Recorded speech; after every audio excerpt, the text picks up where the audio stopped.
Every time loop story carries a promise.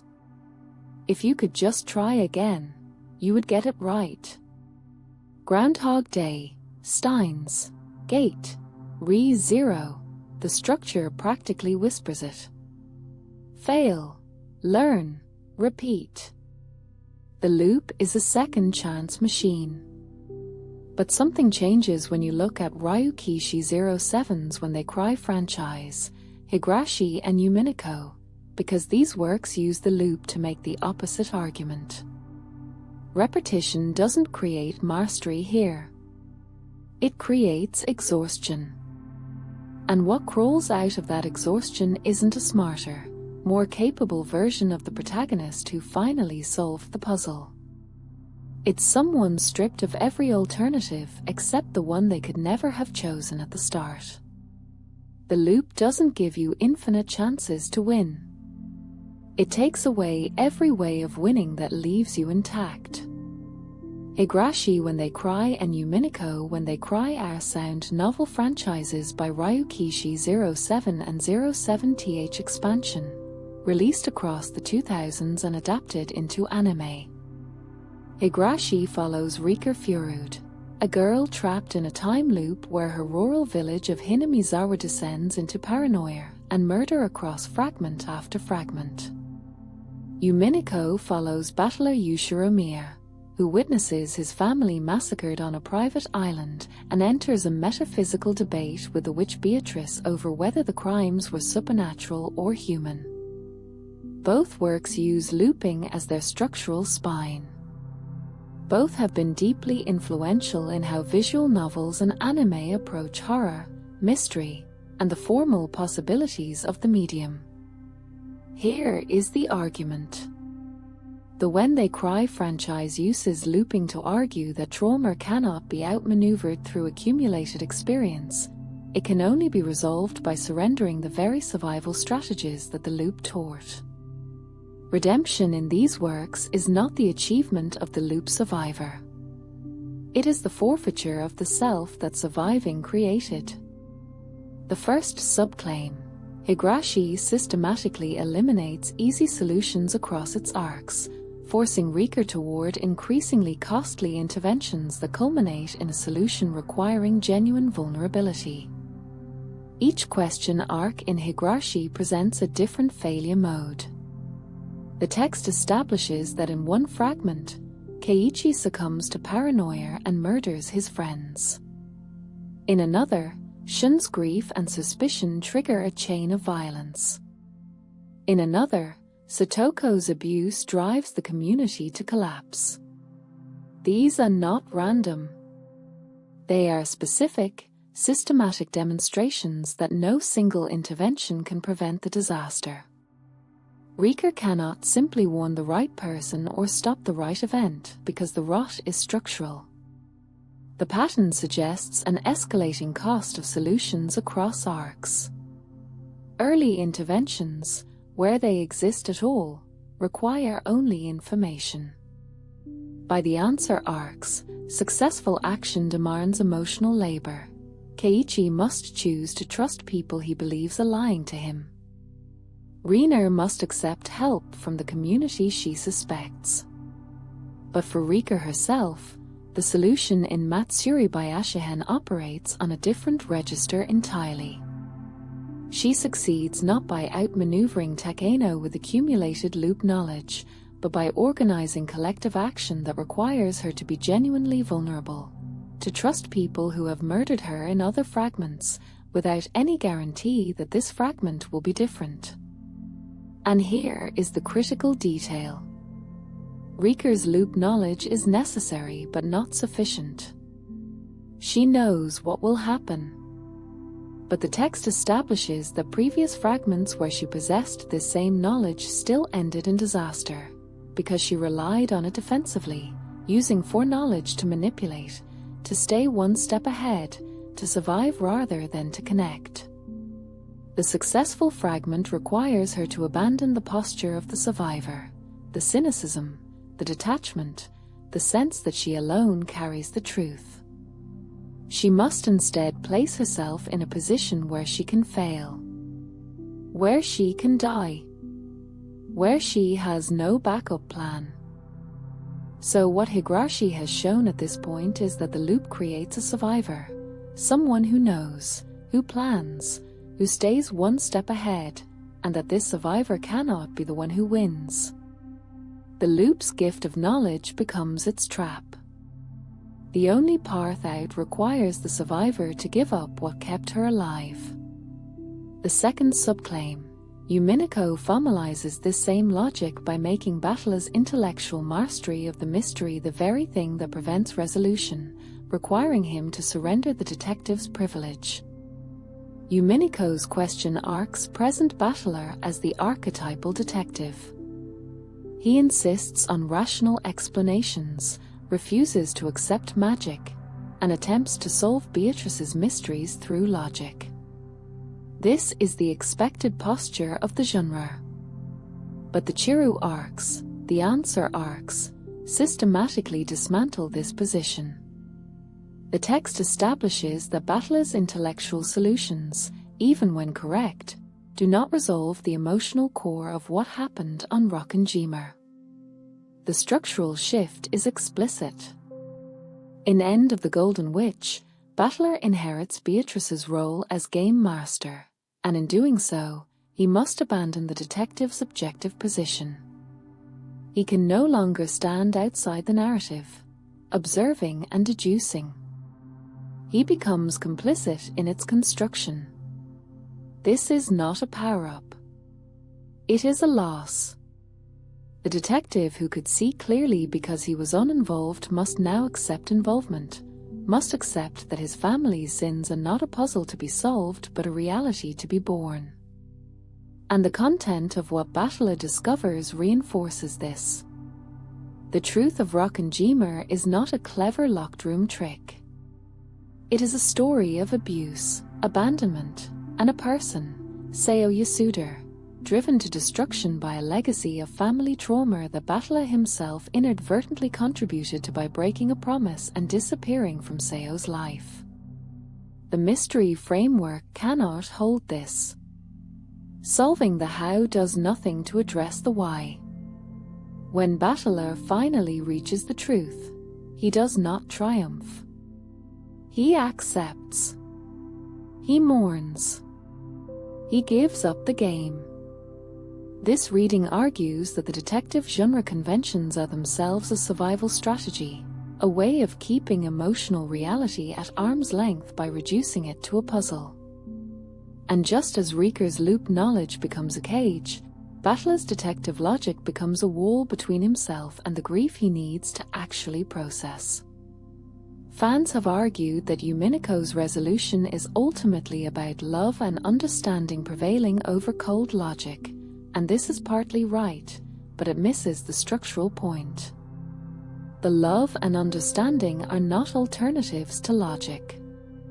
They require the dismantling of logic's protective function. Battler doesn't add empathy to his reasoning. He surrenders the reasoning that made empathy unnecessary. So across both works, the pattern is the same. The loop gives the protagonist a survival tool, knowledge for Rieker, logic for Battler, and survival using that tool becomes its own prison. The escape requires giving up the tool, but giving up the tool means giving up the self that used it. The third subclaim, the loop's structural purpose is not to provide infinite chances but to exhaust all alternatives until self-transformation becomes the only remaining option. This is where comparison to other time loop narratives becomes clarifying. In most time loop stories, the protagonist accumulates information and skill until they achieve mastery. Okabe in Steins Gate learns which levers to pull. Tom Cruise in Edge of Tomorrow becomes a super soldier through repetition. The loop is a training montage with reset buttons. The pattern suggests that when they cry inverts this. Rieker does not become better at surviving. She becomes more exhausted by it. Each fragment takes something from her. By the time we reach the answer arcs, she is openly despairing, no longer trying to find the right path but questioning whether any path exists. The text establishes this through her internal monologues and conversations with Hanyu, where she vacillates between determination and numbness. And Battler doesn't become a better detective. He becomes a person who can no longer bear the detective's distance from the suffering he's observing. Now, here is the hardest step. The loop in when they cry functions as a pressure chamber. It doesn't give you more options. It takes them away. It shows you that cleverness fails, that knowledge fails, that good intentions fail, that love fails, not because these things are worthless, but because they are being deployed by a self that is still trying to survive rather than to change. Ryukishi07 has spoken about Higurashi as a story about the importance of trust and connection, and about Umineko as a story about love and the limits of objective truth. This is consistent with the reading presented here. The loop exists to break down the individual's faith in their own isolated resources until they have no choice but to reach outward. But reaching outward requires letting go of the inward-facing survival posture. It requires, in a real sense, the death of the survivor. The most plausible reading that does not require this thesis is the straightforward one. These are learning loops.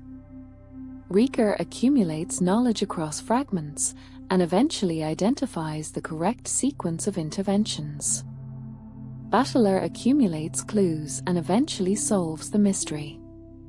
The loop is a learning mechanism, and the resolution comes when the protagonist has learned enough. This reading has the advantage of simplicity. It takes the narrative at face value. Against the thesis overall, if the loops are primarily learning mechanisms, then the emotional and structural details, the escalating costs, the exhaustion, the surrender of the detective's position, adjust narrative texture. Stories need conflict and drama. Rika needs to seem desperate, because that makes the eventual victory more satisfying. Battler needs to struggle because a detective who solves everything immediately is not compelling. Against a specific piece of evidence, Rika's trust in Matsurabayashi could be read not as a qualitative transformation, but as the last piece of information she needed, the social variable she had not yet tried. On this reading, trust is just another lever, not a surrender of the survivor self. Here is where the thesis earns its keep. If trust were simply the correct lever, then Rika's internal transformation would not be necessary. She could manipulate people into trusting each other while remaining detached herself. But the text shows that this is precisely what she tried in previous fragments, and it failed. The successful fragment requires her to trust genuinely, not strategically, to be vulnerable in a way that foreknowledge cannot guarantee.